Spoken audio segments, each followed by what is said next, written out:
દાહોદ જિલ્લા પોલીસ અધિક્ષક ડોક્ટર રાજદીપસિંહ ઝાલાની અધ્યક્ષતામાં લોક દરબાર યોજાયો હતો। દાહોદ જિલ્લા તાલીમ કેન્દ્ર પોલીસ મુખ્ય મથક દાહોદમાં જિલ્લા પોલીસ અધિક્ષક ડોક્ટર રાજદીપસિંહ ઝાલાની અધ્યક્ષતામાં દાહોદ જિલ્લાના લોક દરબારનું આયોજન કરવામાં આવ્યું, જેમાં જિલ્લા પોલીસ અધિક્ષક doctor Rajdeepsinh Jhala, DYSP PD Kansara, ASP Vishakha Jain, A division DYSP Rathod સહિત અનેક લોકો ઉપસ્થિત રહ્યા હતા, તેમજ સામાજિક કાર્યકર્તાઓ તથા પ્રતિનિધિઓ પણ ઉપસ્થિત રહ્યા હતા।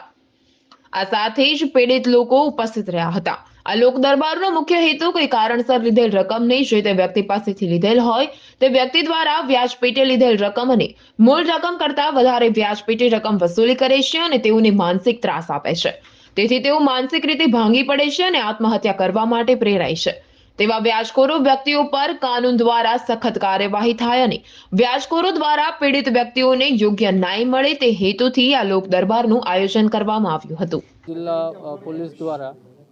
દાહોદ શહેર ખાતે પોલીસ તાલીમ કેન્દ્ર ખાતે વ્યાજખોરીના દૂષણ સામે લોકોની ફરિયાદ પ્રાપ્ત થાય, લોકો પોલીસને રજૂઆત કરતા થાય,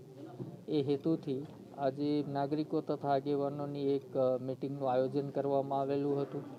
જેના માધ્યમથી લોકોને મેસેજ આપવામાં આવ્યો કે વ્યાજખોરીની સામે કોઈ પણ ફરિયાદ હોય તો કોઈ પણ પ્રકારનો ડર રાખ્યા વગર પોલીસનો એપ્રોચ કરશો અથવા તો અમારી કચેરીનો એપ્રોચ કરશો,